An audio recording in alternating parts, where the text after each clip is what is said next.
I ran my little happy tail out there right when I started going to church. As soon as I gave my life to the Lord, I meet the man, the perfect man, I think at the time. Yep. I meet the perfect man, and he's pursuing me like crazy. And next thing you know, I go back into sexual sin. I wasn't even really out of it because I was still new to the church. And I end up living with him, and then I married him 2 years later. I married him. That was an abusive relationship. That's when I got introduced to Jezebel. Now, I didn't understand the concept of Jezebel, but I can honestly say he had a Jezebel spirit. The man. He had a Jezebel. People don't identify men with Jezebelian spirits. Right. Wow. And I always tell people the first person in the Bible that had a Jezebel spirit was Cain. Jezebel came way before Jezebel, the woman. And anytime you see any person or any event where there has been a mass slaughter of God's people or an attempt to slay God's people, that's Jezebel. Jezebel has always been after the prophet since the beginning of time. So I'll tell you about that later, how they get that name, how it's very similar to a hurricane, how we name a hurricane. Yeah. But I went into that marriage, dealt with the abuse. I did the things I said I'd never do. Like, I remember this man choking me all the time. I remember this man picking me up and body slamming me. I remember this man doing all kinds of stuff, and it was in the name of him cheating because I wouldn't sit down and comply with it. I mean, it's not something that he would say he was doing, but it was the fact that, you know, like I said, I was trained not to take stuff. Right? I'm trained to be a wife. I'm trained to be all that. But at the same time, I'm trained not to take it. And so I'm going through cell phones. I'm doing all this other stuff. And I went through a lot. I got stalked by his mistresses. I went through a lot. Oh, good God, it was a lot. Finally, I got out of that. My gift started working in that marriage, whereas I ended up having a dream about him. He had got a girl pregnant. And the Lord showed me in a dream. I saw it in a dream. And in the dream, I fell asleep on the couch that night. No, I fell asleep in the den. And because he had started a fight and left, I fell asleep in the den. I woke up while I ended up having a dream. So in the dream, I was in the living room and I was sleeping on the couch. And I opened my eyes and I looked around and I saw my uncle who worked with him at a telephone company. And he had on his hard hat and he had on his outfit, his uniform. And he's standing in the doorway looking into the den. And he was shaking his head like he was disappointed. And then I saw this white guy in the dream. He had on hard hat as well. And he's looking in there and he's writing stuff down. And I could tell that whoever they're looking at is in trouble. So in the dream, I get up off the couch and I walk and I stand between them. Before I look into the room, I look up at my uncle and I see him with his arms shut and he's just shaking his head. I look over at the white guy and I see him and then I finally looked ahead and I saw the man I was married to in the dream. The room looked different. It was like panel walls everywhere. It was a bed and he was on top of this woman. And the carpet was on them, but I could see his head and her head sticking out. And they were going at it.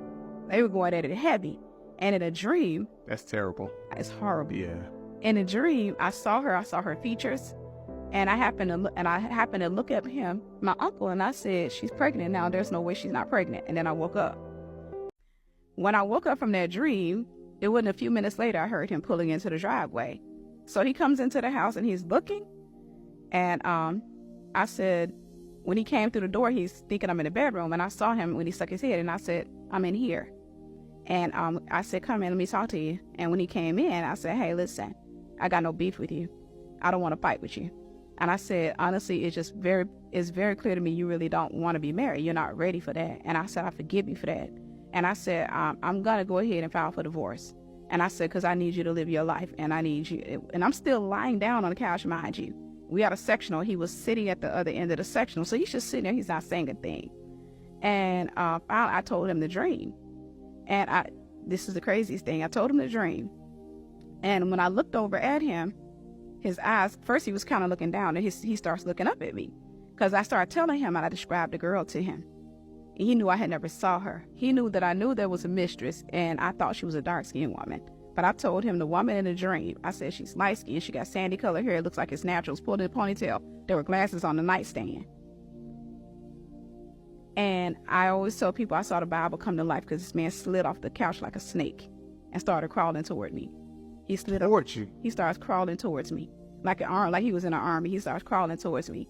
And I'm looking at him and I'm just laying on the couch and he sits there and he starts confessing everything. He starts confessing all the mistresses, all the stuff. He said, since you said you're going to divorce me, I got to tell you. And he opened his mouth and he just let me know everything. He started telling me all this stuff, all of that. And he says, I don't want to lose my wife. I don't want to lose my marriage. And I said, yeah, you're not ready. And finally, he kept begging. He said, I'll get you the house you want. I'll get you anything you want. Anything, the house we've been trying to go for, we can go ahead and go for it. I know we said we had to wait. Baby, I'll do anything. And I told him, call her. She's pregnant. I said, call her. She's pregnant. And he went on this calling spree of calling women, putting them on speakerphone, saying, I'm working this out with my wife. I'm not calling you no more. All of that. And then he finally got around to calling her. He called her house and left a voicemail. And I said, you've been calling her on her job. Why you just calling her house? So he called her. How did you know that he's been calling? Because I used to see her job number on his phone and he would lie about. And I knew it was somebody there because I'm like, why you keep on calling this store? Mm-hmm. So I said, you've been calling her. And I had already heard her name before, but I thought she was a dark-skinned woman. Mm-hmm. Finally, he called her. He put her on speaker. He called her job. And she was like, I called and listened to my voicemail. I knew you weren't going to leave your wife. And so she's arguing with him. She was like, go be with your wife. I knew you weren't going to leave. And I was like, is she pregnant? And finally at the end, he asked her and she said, don't worry about it. She said, I knew you weren't going to leave your wife. Go be with your wife. And he was like, are you pregnant? And she kept on holding off and she kept on arguing with him until she said, yes, I am. And she was. So God showed me that.